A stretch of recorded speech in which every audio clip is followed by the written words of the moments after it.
So we are back and ready to dive into on-demand learning sessions or on-demand PD based on what matters most, what your vision for the coaching role is, your teacher survey results, and any initiatives that you might have going on in your building. Now, why on-demand PD? I talked about this a little bit in a previous video, but here it is again. On-demand PD, more than anything, really honors busy educators' schedules. We all have so much going on that it's really hard to get everyone together for a live PD at not only a time that works, but a time where everyone feels ready for the experience. So on-demand PD, where the PD has been pre-recorded and is available easily for teachers to download or watch whenever they want, and offers them really quick, concrete ways to immediately apply the information, that honors their schedule. It gives them an opportunity to do professional learning on their own terms. And depending on how many options you have available for teachers, it gives teachers choice in their learning. Which on-demand PD do they need right now? Or which one do they want to explore? Rather than everyone sitting together in the same virtual PD doing the same thing. Because it's self-paced, it's self-controlled, right? So it gives teachers a little bit more ownership in the learning process. They can start it and stop it and repeat it whenever they want or whenever they need it. And it also gives teachers a good model for what they might do in the classroom as well. So I've been creating a lot of on-demand PD, and I've learned a lot of lessons, and I'm still learning a lot of lessons. And so specifically for on-demand PD, I've learned that you have to know your teachers. You have to know who you're working with so that you're not only creating on-demand PD that is helpful, but it's ones that teachers are actually going to watch and actually want to learn and apply. So surveying teachers on exactly what they wish and want is essential. And from there, we need to choose those priority topics and make coherent connections across them so that teachers understand why you're offering these particular on-demand resources, and they can really appreciate that you've taken the time to connect to exactly what they need. Now, another important lesson is to keep them focused. I like to call them content bursts. Little bursts of content with an invitation to apply it immediately. That's the kind of on-demand PD that our busy, crazy world needs right now. Whenever possible, live models and live demonstrations are a must because we can't do any of this in person. We need to still model and demonstrate, even if teachers are watching the PD on their own time in their own way.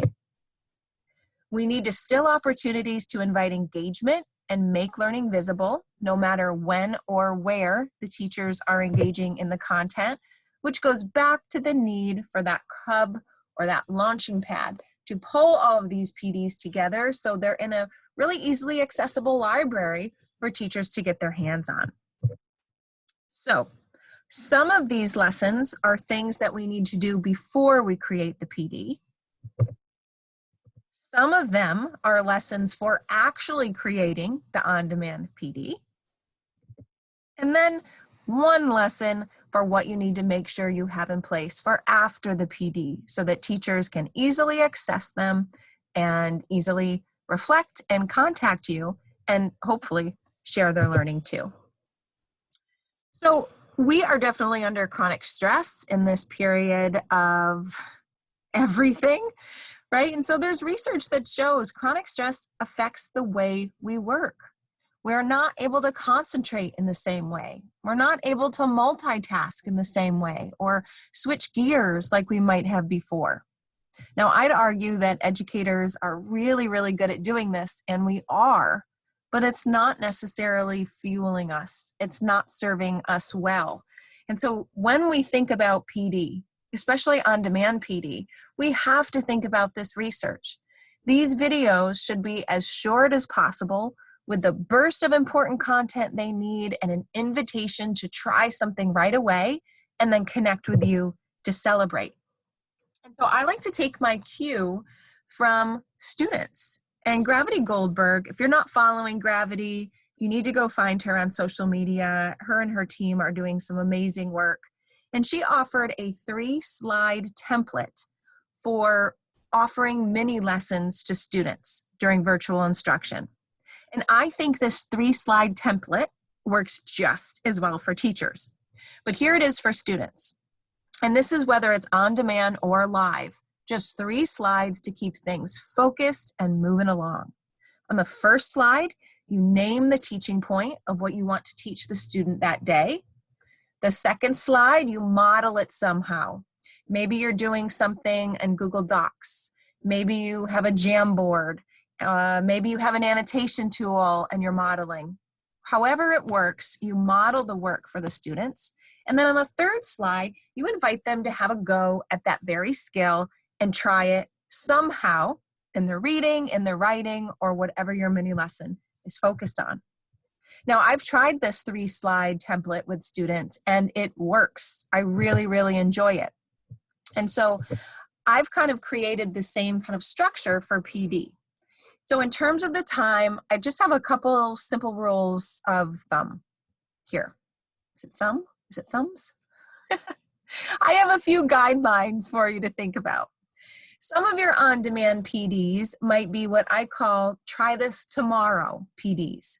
Very short, under 5-minute videos that give teachers a really cool thing to try immediately that will either make their life easier or make learning better. I also have videos that I call demonstration videos. How to do something, whether how to do something in the classroom or how to do something virtually. Those are often a little bit longer because you're walking teachers through something step by step by step. And then we have what I call those content bursts, bits of information about professional learning that teachers need to know. They can be a little bit longer because you're really diving deep in a topic, but still, you want to manage those slides, you want to get teachers active and really honor their time. And then if you have a PD session where it's a big topic or maybe it's live, I like to not go over an hour if I can avoid it, because an hour on a Zoom screen is a long time. Have I done more? I sure have. But I've broken it up where we do not go longer than an hour without a good break for us to regroup and pull ourselves together. And so using that rule of thumb, I have created a 4-slide template. I know I just said the student version was 3 slides, but I found that I need to add 1 more in. And so for a recorded on-demand sessions, if you were to think of a 4-slide template, here's what I think you should do. On the first slide, name the goal or the objective. What is it that you want to share with teachers in this on-demand session so they know exactly what they're in for and if it's exactly what they need? The second slide would be a content burst slide. So show them exactly what it is you're going to show them and why it's important, right? Are you going to model how they could use Padlet? Well, name that on the first slide and then give a slide that tells what Padlet is and what it's about and why it's useful. Then give the model, show them how to do something, actually walk them through the steps of creating or finding something online or pulling a resource together for students. And then the fourth slide is an invitation to make that learning visible. So even though teachers might be watching this on their own time in their own way, you want to provide an opportunity for them to connect with you and to share their learning. It not only holds teachers accountable, but it builds a learning community even from afar. So I want to give you an example. I'm going to go through my slides here, which are slides for one of my on-demand PDs. I'm actually including the video link to it in our course materials so that you can listen to it in action too. But it's all about Padlet. And so if I were to go slide by slide, here's my first slide. I want to help teachers reimagine boring old accountability reading logs and use Padlet reading shelfies instead. So I would talk through that goal as I'm recording my screencast. Then I have my content burst slide where I talk about what Padlet is, why it's important, and I give a picture of whatever the finished product could look like so that teachers instantly have that big picture and can think, yes, yes, this is what I want. I want to keep going. The next slide is where I give the step-by-step, right? I'm going to give a live model or a demonstration. So what I like to do is actually put the step-by-step directions on a slide with a little camera icon. And that signals to my teachers that you want to take a picture of your screen right now. That way, later, when you're doing this step-by-step, you don't have to go back and keep pressing play and rewind and play and rewind. Take a picture of all the steps and then watch me do it. So I would give this to teachers, and then I would actually click on this link and I'd walk them through all of those steps and show them exactly how to do it. Once I've gone through that demonstration, I ask them to give it a try, right? So I say, now it's your turn.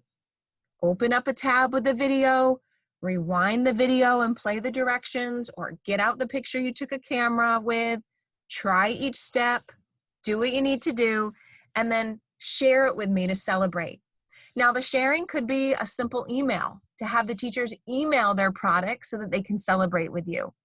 But you could offer additional ways, like sharing finished products on a Padlet wall or in a collaborative Google Doc that teachers can watch build over time as more and more teachers complete this on-demand PD. So here's your try it, right? Are you seeing the way that my 4-slide template plays out in all of our video lessons? Even though I may have 4 sometimes. I want you to think of one on-demand lesson that you could create today or tomorrow for teachers. Based on what you know they gave you from the survey, based on what you know about what school and instruction looks like, based on the questions they're asking you. What's one on-demand session you could create for teachers? I want you to open up Google Slides or PowerPoint or whatever you use, and I want you to only add 4. Based on what you've learned today, I want you to go ahead and plug in the content for those 4 slides. You'll notice it wasn't heavy content. The content actually came in the screencast where we're talking through those bits of important information that you see on the screen. So I want you to try it. Pick a topic, create a Google slide presentation with 4 slides, design it using what I've showed you here today, record your screencast, and then ultimately share it with your teachers. This is where you'll need a new space on your coaching hub that is just for these on-demand screencasts and on-demand PDs so that teachers know exactly where to turn. I'm going to link to my example along with some other links that might help you complete this, but if you make one, I'd love it if you'd share it with me as well. And that way we can celebrate with all of the coaches who are going through the virtual coaching roadmap and hopefully get some more ideas for ourselves along the way. I can't wait to see it.